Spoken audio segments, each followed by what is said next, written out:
Journée hier du côté des Big News Panini, puisque seulement 4 bouquins ont été annoncés, et ce sont en gros des suites ou des bouquins qui eh bien, rentreront certainement dans votre collection si vous suivez ces séries. Mais il n'y a pas de grosses annonces, ce sont des small news, ce sont des little big news, mais ça permet d'avoir un flux d'actu continu. Bienvenue dans l'actu comics, votre émission 100% comics qui vous raconte au quotidien toutes les infos comics de la planète comics.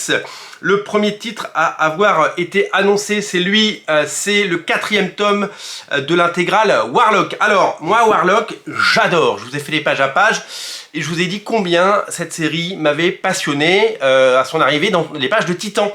À l'époque, chez Semic. J'avais adoré, et je me souviens très bien, j'avais adoré tout le début, c'est-à-dire que j'avais adoré en gros la première année. Comme souvent chez Marvel, au début, beaucoup de moyens, beaucoup d'intentions, beaucoup d'envie, beaucoup d'idées, et des auteurs incroyables, hein, Jim Starlin au scénario, et au dessin, il y avait des dessinateurs comme Angel Medina et Tom Raney sur les 2 séries, parce que d'ailleurs il y avait 2 séries, et ces intégrales proposent eh bien, les 2 séries, et puis comme beaucoup de choses, ça part en eau de boudin, au bout d'un moment, avec des dessinateurs un peu moins stars, peut-être un peu moins bons, un peu moins expérimentés, un peu moins talentueux, un peu moins virevoltants. Et c'est un peu le mal qu'il y a chez Marvel depuis toujours, c'est de lancer des séries avec des auteurs de talent, de génie, et tout de suite de les remplacer, et puis de laisser souvent des séries de côté, et puis les laisser s'éteindre petit à petit. Je pense à des exemples, il y en a des centaines. Spider-Man 2099, c'était génial au début, et puis au bout de la 2e année, ça commence un peu à retomber. C'est moins bien, les dessinateurs sont moins bons, et puis il y a moins de choses intéressantes à lire, il y a moins d'idées, il y a moins de génie, il y a moins de folie. Ultimate X-Men, on en a déjà parlé, le début est génial, jusqu'à Brian Kevogan. Les épisodes de Robert Kirkman sont un peu moins en dessous, et puis un peu moins bons, et puis après, alors, la fin est complètement catastrophique. Pareil pour Ultimate Fantastic Four, hein, la fin, faut complètement l'oublier. Elle est totalement anecdotique. Mais moi, je pense même à des relaunchs de séries quand Marvel décide de mettre Marc Silvestri sur Hulk, il est là pour 3 numéros, et encore c'est même pas lui qui fait tout dans les 3 premiers numéros.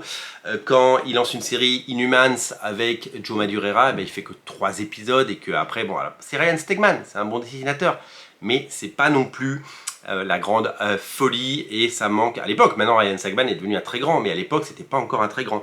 Voilà, donc du coup c'est un peu tout le temps le même truc, c'est on part avec une série avec un dessinateur, et puis très vite on le remplace par quelqu'un qui est un peu moins bon. Et puis comme les ventes chutent, il y a moins de moyens à mettre sur la série, donc du coup on prend des dessinateurs moins chers, moins de stars, moins de moyens, et puis les séries s'éteignent, et leurs concepts ont tendance à décliner. Donc est-ce que je prendrai la 4e intégrale de Warlock? Peut-être par habitude ou par collectionnite aiguë, mais pour le moment ce n'est pas ce qui me passionne au plus haut point. Le 2e titre, c'est celui-là, c'est un Epic Wolverine. Alors, j'ai un peu regardé ce qu'il y avait dans cet Epic Wolverine, ça va être une collection de mini-séries et de one-shot. Il va notamment y avoir le Scorpio Connection, vous savez, qui était sorti en top BD par Howard Checking, et le Jungle Adventure de Mike Mignola. Ça, c'est très bien. En fait, je me pose toujours la question, vous savez qu'au début d'année, Panini a communiqué sur le fait que pour le moment, la collection Epic n'avait pas trouvé son public. Elle était demandée à corps et à cri par les fans, vous l'avez demandé, elle est arrivée. Et là, les gens, le grand public en tout cas, d'après ce que j'ai pu lire, n'a pas compris pourquoi cette collection était en parallèle des intégrales. Il y a même eu des rumeurs comme quoi les intégrales allaient s'arrêter, et que c'est Epic qui allait prendre le relais. Et les gens qui achètent les intégrales sont un peu les mêmes qu'achètent les Epic, parce que il y a certains titres qui font plus que doublons, et si à la fin vous avez toutes les intégrales et tous les Epics, vous avez tout en 2 fois, c'est juste la pagination qui change et l'organisation des épisodes dans les tomes. Voilà, donc c'est vrai que pour le moment c'est un peu compliqué le positionnement, déjà que le marché des comics c'est une niche, on sait que les intégrales marchent très bien, les Epics n'ont pour le moment a priori pas trouvé leur place. Elles n'ont pour autant pas été annulées, hein. Il y a des collections qui ont été annulées au fil des années, au fil des âges chez Panini, mais elle n'a pas du tout été annulée, simplement peut-être qu'ils cherchent la bonne idée, le bon concept. Et avec donc ce one-shot, avec ce Epic One Shot chez Wolverine, qui ne reprend pas les épisodes que vous avez pu lire, eh bien, dans les intégrales Wolverine, parce que là on est vraiment sur une succession de one-shot qui étaient parus en récit complet Marvel, en top BD à l'époque, ici ou ailleurs. Et ben c'est un peu un contenu qui est depuis longtemps inédit. Donc peut-être que c'est un nouveau concept, alors peut-être que c'est adapté d'un format américain que je n'ai pas vu passer, parce que je ne peux pas tout suivre, mais en tout cas, nouvelle tentative pour les Epic, pour peut-être proposer un titre inédit qui serait un succès. Au rayon des must-have, on a ça, le Contest of Champion de Bill Mantlo et John Romita Jr., notamment avec Mark Grunwald et Steve Grant. Voilà, je sais pas si voilà, ça sort en must-have. Est-ce que c'est un récit qui mérite d'être dans la collection must-have? Je ne sais pas, en tout cas moi je ne me sens absolument pas confirmé.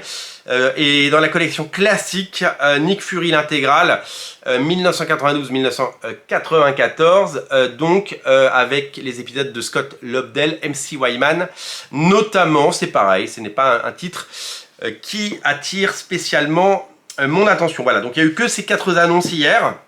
On devrait en avoir d'autres tout au long du week-end, ce qui remplit notre petit cœur de joie, parce qu'on attend toujours ces big news. On sait très très bien que les big news ne sont pas toutes big. On sait très bien que c'est la façon 4 fois par an maintenant que Panini a choisi pour communiquer sur les sorties. Avant, il communiquait des listes, vous le savez, qui arrivaient à un certain moment. À une époque, il communiquait pas du tout et il fallait aller voir sur les sites de vente pour découvrir les sollicitations des bouquins qui sortaient dans 3 mois. Donc il y avait un jeu de devinettes qui apparaissait, le chat et de souris.